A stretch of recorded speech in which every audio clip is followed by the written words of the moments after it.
Bentrovati in Kosovo. Oggi abbiamo deciso di esplorare questo paese in un modo molto alternativo. Partiamo dal basso, dalle sue viscere, in un luogo dove 1 milione di anni equivalgono alla durata di un bacio. Poi ci spingiamo in alto, oltre il caldo, l'altitudine e i confini tratteggiati. Scendiamo e saliamo. Non è solo un saliscendi fisico, ci sono profondità da esplorare e montagne da solleticare, ma è anche un saliscendi nella natura umana, tra grandiosità e maestria e bassezza e vigliaccheria. Il motivo per cui siamo venuti in Kosovo era scoprire un paese che da sempre ci affascinava. Quello che però giorno dopo giorno stiamo capendo è che questi pochi chilometri di montagne e vallate hanno da insegnarci una lezione mai noiosa o superata. Insomma, anche oggi succede tutto e il contrario di tutto, e alla fine ci troviamo a fare i conti con l'animale più pericoloso del mondo.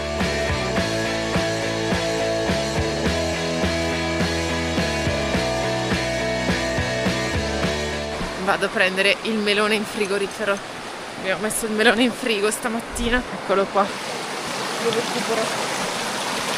È un mini melone che abbiamo comprato ieri. L'acqua è ghiacciata. Si è raffreddato? Congelato.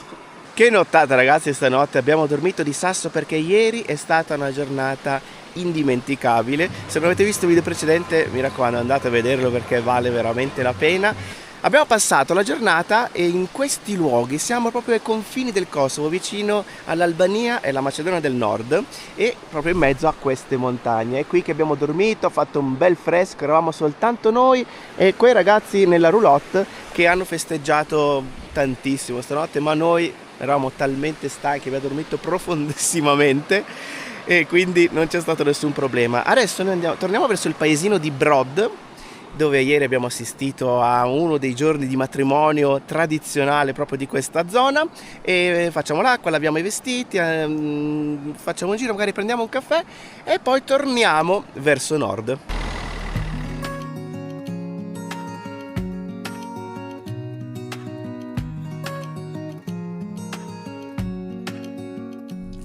Abbiamo fatto il bucato, adesso strizziamo tutto e stendiamo, siamo proprio nel centro del paesino. Stamattina il paese è molto tranquillo, devo dire, perché comunque ieri sera hanno fatto festeggiamenti fino a tarda notte, però qualcuno in giro c'è. Stiamo lasciando Brod, che ha queste stradine strettissime, per cui bisogna sempre stare attenti che non arrivi qualcuno dall'altro lato. Ci sono case alte da tutti i lati e queste strade, come vedete, non è neanche asfaltata, giusto con queste pietre posizionate così. Ecco, c'è un furgone là in fondo, vediamo se ci fa passare. No! Dai, ora? Ragazzo, no, si è fermato. Sì, dai. Si è fermato là che c'è un po' di slargo. Vediamo se... No, non si passa, no. Non si passa. No. Devi tornare indietro.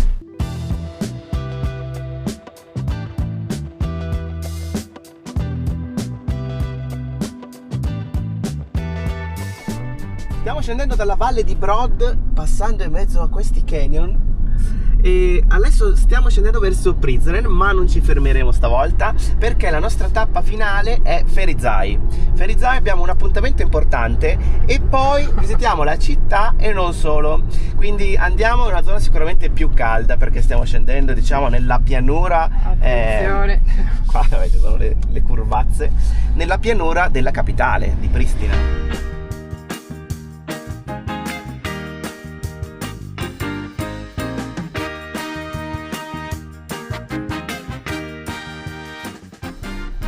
Tornati a Dragaš e qui c'è decisamente un'atmosfera diversa, c'è un sacco di gente in giro stamattina, tantissimi che stanno arrivando adesso. Abbiamo visto già un po' di gente scaricare le valigie dalle macchine, stanno arrivando in tanti appunto in questa zona perché è altissima stagione questa, vengono tutti per 2 o 3 settimane durante l'estate.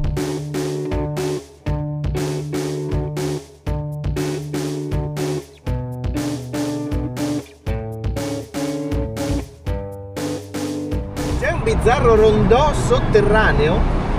Sì. Adesso devo andare dritto? No, sinistra. E allora, ragazzi, siamo quasi arrivati non a Bardi, non so cosa sia Bardi, ma siamo quasi arrivati a Ferizaj, all'appuntamento. Con chi poteva essere l'appuntamento secondo voi se non con una pizza? Ecco, a posto. Guarda che bella sta pizzazza. Allora, questa qua si chiama Pizzeria Ojaku, siamo a Ferizai e questa la sto puntando da diversi giorni. Angela poi dice, ma no, così dico. Io avrei mangiate altre 3 nel frattempo, però vabbè. Va bene. Devo dire, bellissima questa pizzazza. Attesa ripagata? Devo dire proprio di sì, cioè ce l'ho davanti. Allora, io ti dico una cosa. Ed è una gran cosa. L'ultima volta che tu hai mangiato una pizza ti sei mangiato anche questi. Allora, vuoi goderti la pizza o vuoi morire con il piccante come al solito? Scelgo la pizza. Oggi fa talmente caldo, comunque questi hanno inventato una cosa, cioè ci sono gli spruzzini, non si vedono, spruzzano acqua. Come a Gardaland. Esatto, e devo dire che funziona però. Funziona anche l'olive. E siamo finiti nel traffico di questa città, non abbiamo trovato un posto dove stare come parcheggio, fa troppo caldo e a questo punto ce ne andiamo, ragazzi. Siamo passati proprio dal centro alla via centrale, sinceramente non vale proprio la pena incasinarsi qui, quindi andiamo verso l'esterno, andiamo magari a prendere fresco in un altro modo, magari sottoterra. Usciti dal traffico, ragazzi, questa è una enorme zona commerciale, questa è la strada che unisce Ferizai a Pristina e quindi ci sono tutte queste cose enormi, mega concessionari. Sembra Purno, no? Sì, è tutta zona così, vedete, super camion dappertutto, c'è molto traffico, adesso ci siamo un po' sbloccati. Comunque ecco, noi non andiamo adesso alla capitale come dicevamo e ci fermiamo poco prima. Siamo arrivati finalmente a destinazione, ragazzi, 2 euro a testa per l'ingresso e finalmente ci lanciamo nel fresco di una grotta. Appena entrati, ragazzi, sono già scese le temperature di almeno 15 gradi. È una visita guidata, solo che è tutta quanta in lingua, quindi non capiremo molto. Vediamo se riusciamo a farci tradurre qualcosa anche. Ok, parla anche un pochino di inglese. Sì, fa prima la versione in albanese, poi in inglese. Ha spiegato che la temperatura è costante all'interno, sono 13 gradi d'estate e 11 in inverno e si chiamano le grotte di marmo proprio per, vedete la parete che ha quel colore lì, quello del marmo tipico.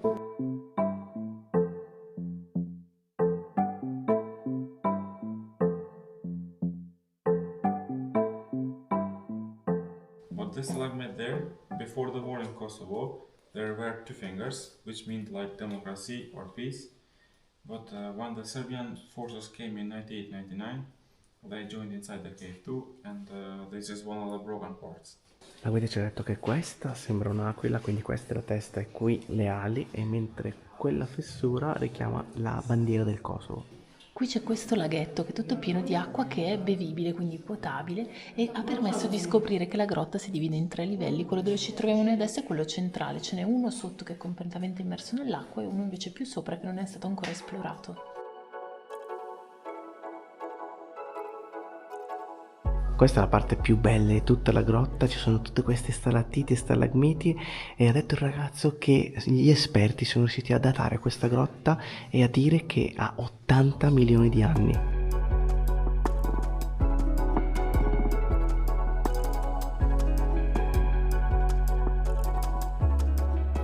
Queste stalattiti sono molto particolari perché suonano.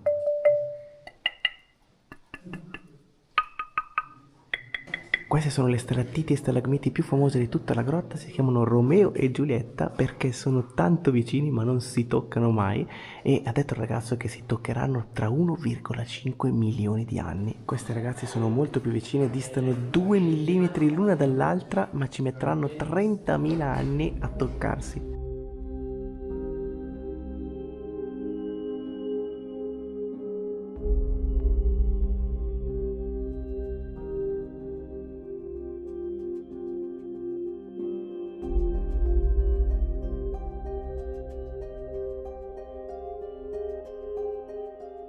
Siamo usciti, wow! Per un secondo stavamo benissimo, dentro addirittura usciva tutto il fumo dalla bocca per quanto faceva freddo, ci stavamo quasi abituando col freschino, ci voleva quasi la copertina, siamo usciti, mamma mia, 40 gradi adesso. Senti proprio piano piano, senti che ti torna il calore addosso, aiuto. Molto carina la visita, 45 minuti, interessanti perché ti fa vedere le curiosità, ti spiega qualche dettaglio sulla grotta, poi piacevolissimo da fare in estate ma anche in inverno perché in inverno fa più caldo dentro che fuori in pratica. Le grotte si chiamano Gadime Cave e questo è il bigliettino d'ingresso.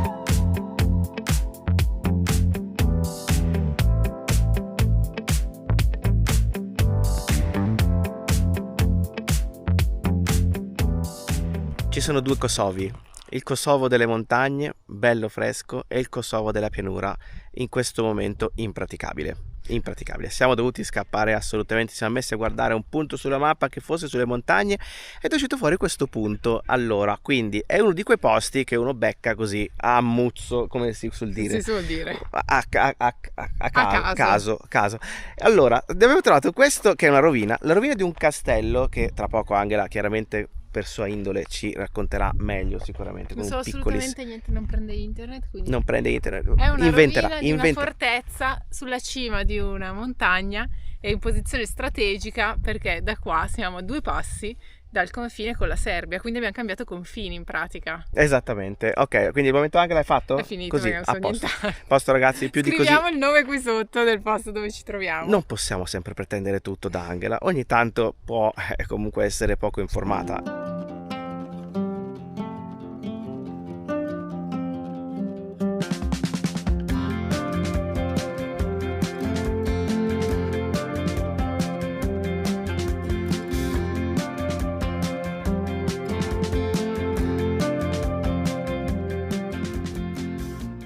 Detto questo punto qua si sta molto meglio, già è sceso il sole, qua all'ombra si sta molto bene. Lì sotto abbiamo il cubetto, ci sono un paio di bar, ristoranti da quel lato, ma noi credo che staremo in questo piccolo parcheggio. E qua tutto attorno abbiamo la Serbia, perché abbiamo scavallato oggi in 2 ore e mezza, 3 ore, abbiamo fatto quasi tutto il Kosovo, da sud profondo al confine con l'Albania e la Macedonia del Nord, siamo arrivati ai confini con la Serbia.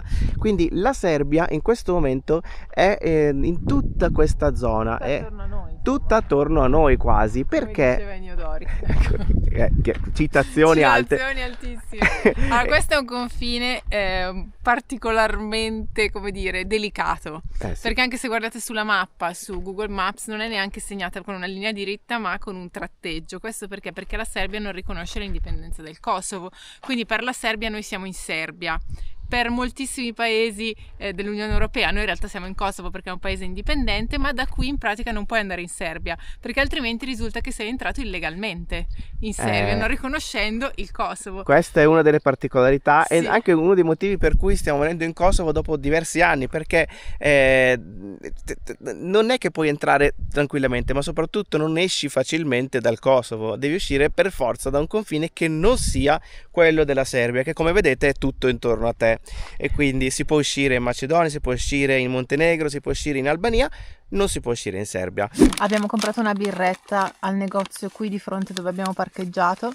Adesso ci facciamo un aperitivo con le arachidi qua seduti sui nostri merdem sotto la fortezza là sopra.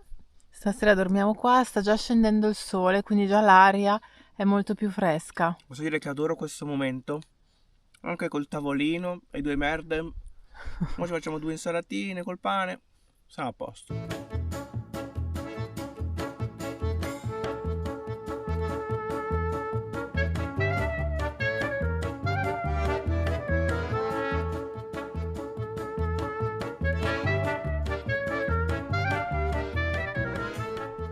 Stai in coma, Angela? Si vede? Sì. La prima notte che abbiamo caldo veramente da quando siamo nei Balcani. E stiamo pure a 1000 metri. Abbiamo aperto tutto, ma comunque non passava aria, faceva caldissimo. Ho notato adesso i calzini là appesi. Sì. Neanche il tempo di pensarlo che siamo scesi dalla montagna e ci siamo fiondati nel primo bar a berci un caffè stamattina. Ne abbiamo bisogno altamente, ragazzi. Allora, c'è una particolarità qui in Kosovo, e cioè che il macchiato, cioè quando tu chiedi espresso o macchiato, quando chiedi l'espresso macchiato non arriva per forza l'espresso macchiato a cui pensiamo noi, quello piccolino soltanto con un goccio di latte. Ti arriva proprio il cappuccino, perché c'è piccolo e grande. allora, la differenza tra cappuccino e espresso macchiato qua non l'ho capita. Però ti arriva ecco in questo... Sarà più latte nel cappuccino. Sai cosa sembra, anzi? Cosa? Lo Quello so. che fanno il suo verdello. Cioè? Il macchiatone. Eccolo il là, lo macchiatone. sapevo. È un macchiatone extra però questo, perché è lunghissimo. E anche il caffè espresso, per fortuna, ogni tanto arriva cortissimo come in Italia, ma ogni tanto arriva bello lungo. Io sono più contenta perché mi piace di più lungo e non glielo devi neanche dire, te lo portano direttamente. Angela, di mattina così lo vai a dire. Sto parlando del caffè, ma guarda che dai. sei un malpensante Comunque, a proprio. parte queste cose, ragazzi, ma questa cosa del macchiatone in Italia non l'ho capita, ma più che altro verdello mi sembra, proprio Dici che non c'è in tutta Italia il macchiatone? è un'usanza di verdello, secondo me non l'ho vista altrove. È una tradizione di verdello.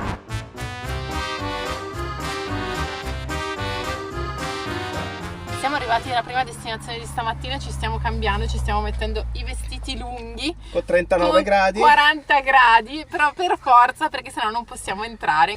Questo luogo religioso, ragazzi, è molto importante, è patrimonio dell'UNESCO e ci spiega un sacco di cose anche sulla storia del Kosovo. Dopo aver visto il Kosovo tappezzato tantissimo di bandiere sia del Kosovo che dell'Albania, qua sono spuntate invece le bandiere della Serbia su tutta questa strada.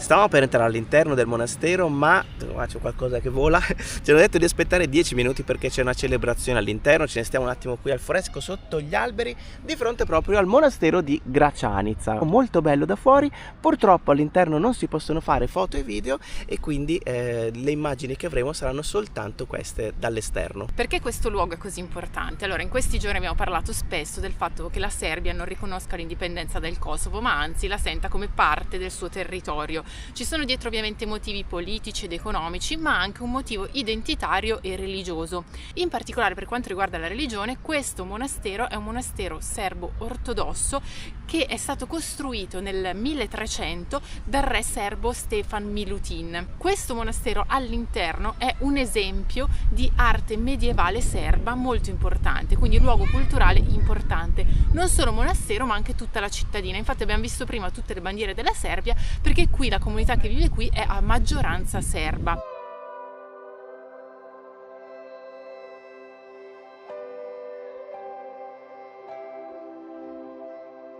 Siamo appena entrati all'interno del monastero e l'interno è tutto completamente affrescato. Ci sono tutti i dipinti, alcuni risalgono addirittura alla fondazione della chiesa, quindi 1300, perché è rappresentato proprio il re che ha voluto la sua costruzione. La struttura della chiesa è una struttura con una cupola centrale più grande e 5 cupole più piccole che sono esattamente la metà di quella centrale. Ricorda un pochino la chiesa di Hagia Sophia, che poi adesso è diventata una moschea che si trova a Istanbul, perché la struttura è molto simile però di dimensioni molto più piccole, e questa struttura così caratteristica ha ispirato moltissime chiese che sono state poi costruite con la stessa forma un po' in giro in tutto il mondo. Siamo al picco del calore di oggi, ci sono circa 40 gradi fuori, allora siamo stati costretti a mangiare in un ristorante. È sempre un grande dispiacere per noi. Un grande dispiacere. Comunque, ragazzi, in tutto questo paesino si parla serbo, perché tutte le insegne, tutte le scritte sono in serbo, certe volte anche in cirillico, perché in Serbia si usa sia il cirillico che l'alfabeto latino, quello che usiamo noi, e anche i ristoranti hanno i menù scritti in serbo. Infatti qua per esempio abbiamo tutte le scritte, vedete, questa c'ha la G, questa qua è proprio serba, però sono gli stessi piatti, cioè si mangiano le stesse cose. Le stesse cose, tipo vediamo dov'è la parte delle insalate che è qua. Ecco. Sono queste l'insalata greca, l'insalata serba. Ecco, è comparsa l'insalata serba. E intanto è arrivato il nostro cibo. No, non ancora. Ovviamente il piatto forte di questi ristoranti è la carne grigliata, è proprio un must. Noi mangiamo poca carne, quindi abbiamo deciso oggi di prendere un'alternativa, cioè i fagioli, eccoli qua. La fagiolata, ragazzi, la tipica fagiolata dai tempi dello chef Boyardee. Che mangiamo fagioli. C'è l'insalata greca qui e poi abbiamo preso questa pallina che si chiama Urnebes. È in pratica fatta con del formaggio tipo cremoso, peperoncino piccante, peperoni. Vedi, le facciamo le cose per assaggiare e poi vedere effettivamente se ci piacciono. Sopravviviamo al piccante. Questo è Vai piccantissimo. subito? Vado così. Vai. Ho tipo formaggio fresco, il piccante arriva dopo. Arriva? È arrivato? Arrivando. È arrivato per restare o per andare? È arrivato per restare. Mi piace perché i tuoi occhi dicono tutto, cioè tutti i livelli di piccantezza si vedi nei tuoi occhi man mano che salgono. Se stai attento a spostarli è ancora mangiabile. Comunque sì, oggi mangiamo leggero, ragazzi, perché colazione incredibile. Prima, chiaramente, lontano da occhi telecamere, ci siamo già mangiati un burek grosso così. Esatto. Quindi andiamo calmi. Insalatine e fagioli. trasporti speciali davanti a noi stanno trasportando questo gommone tenendole con le mani dai finestrini. Anche perché vola via, c'è un po' di vento. Giornata torrida ragazzi, quindi abbiamo dovuto aspettare le 5 di pomeriggio. Si è anche coperto il cielo per fortuna, quindi non abbiamo quel sole che pum ti becca diretto qui sulla fronte, sulla capocchia, come si dice? Sulla testa. No, questa è la capa. La testa. No, proprio la parte questa qua. La nuca. La nuca, sulla nuca, quel sole che pam! Ecco, vabbè, a parte gli scherzi ragazzi, siamo in un posto interessante e importante. Allora, questo qua dietro è un centro di recupero per orsi che hanno avuto una vita molto difficile, e quindi su questa collina vengono ospitati 19 orsi.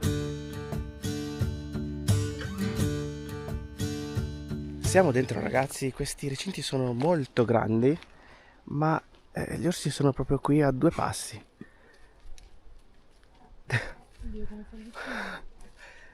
Devo dire che fa un certo effetto ragazzi, averceli proprio qua davanti a 2 passi. Dio, è vicinissimo, aiuto, è enorme, veramente enorme. Mamma mia, ce ne sono diversi, qua ce n'è uno, lì un altro e da questo lato un altro ancora. Sono tutti molto vicini alle recinzioni.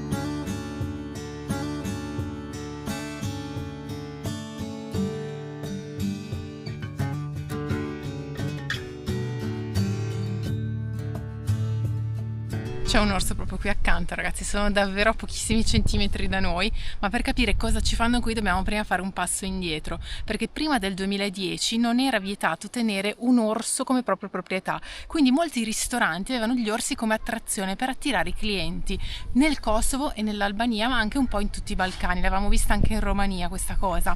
Nel 2010 però c'è stata questa legge che ha vietato appunto di possedere degli orsi e tenerli in cattività, quindi cosa è successo? Tutti questi orsi che erano nelle gabbie dovevano trovare una sistemazione. È intervenuta questa associazione che ha creato questo spazio e ha cercato di ricreare l'ambiente naturale degli orsi, che purtroppo, avendo vissuto tanti anni in cattività, non sarebbero in grado di vivere nella natura. Questa è la storia di Ana, si chiama così questo orso, e diciamo che qui abbiamo 2 foto, una foto del prima in gabbia e del dopo.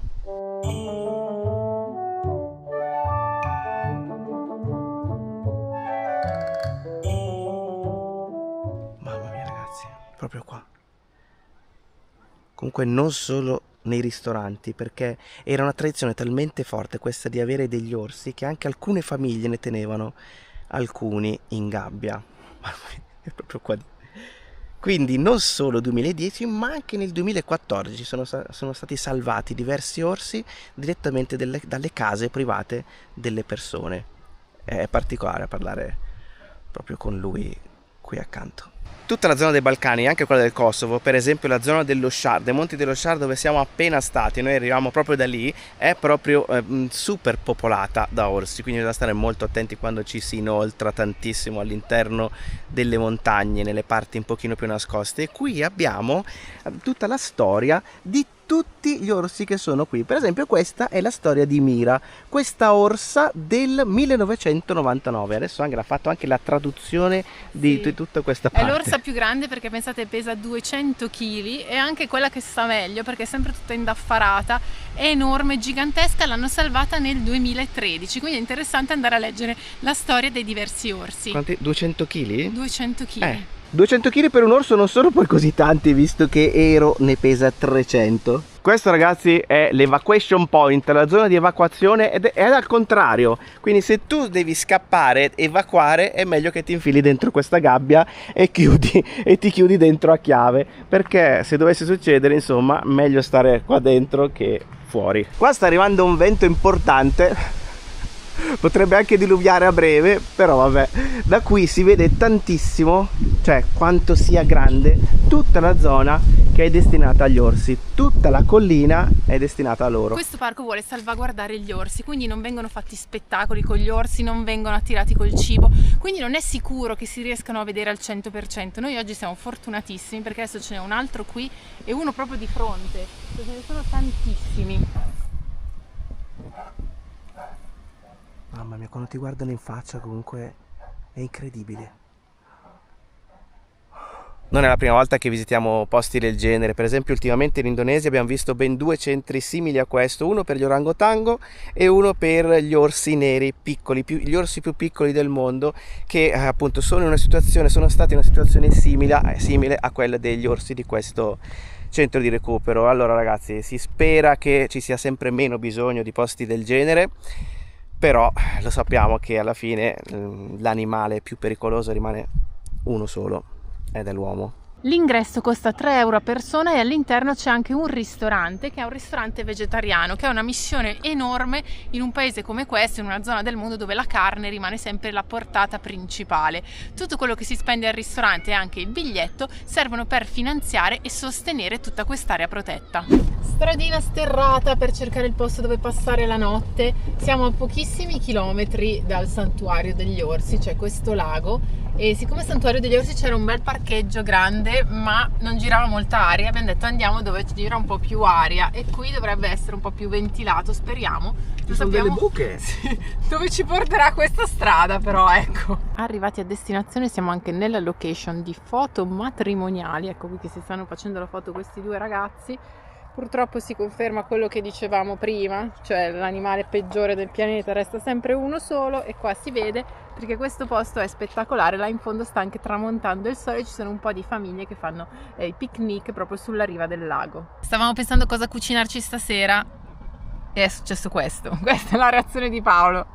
Anche là, non mi prendere in giro. Non ti prendo in giro, cosa hai scoperto? Dillo al mondo. Avevamo un sacco di sughi, sono finiti! Sto parlando dei sughi pronti che ci eravamo portati dall'Italia, li abbiamo mangiati tutti. È incredibile sta roba qua, ne avevamo 800. Erano 4, 5. Com'è possibile che sono finiti? Così. Oggi è così, è finito. Ma erano così buoni! Ma è normale, li abbiamo mangiati. Abbiamo il balsamo e non abbiamo il sugo, ti pare c'entra? normale? Cosa c'entra? Sono due cose diverse, completamente diverse. Niente, dobbiamo andare a cercarlo domani anche là. Segniamolo, prima cosa da fare, 7 in punto. Andiamo al supermercato a cercare il sugo. Alle 7 sarà tutto chiuso, possiamo andare un po' più tardi, andiamo alle 10. No, come... Ma stasera cosa mangiamo alla fine? Non lo so. È arrivata la tempesta alla fine. Questo è il vento.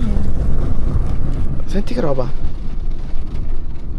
Abbiamo deciso di spostarci perché è veramente troppo esposto questo posto sul lago, quindi a un certo punto ci si spostava il cubetto per quanto vento è arrivato, fulmini e tutto, e quindi torniamo dagli orsi in pratica. Torniamo dagli orsi dove c'è un parcheggio un po' più riparato. Sono proprio quei temporali estivi che sinceramente non sai che cosa possa arrivare, Quindi a un certo punto dici, vabbè, andiamo in un posto dove siamo un pochino meno esposti proprio al vento e all'acqua.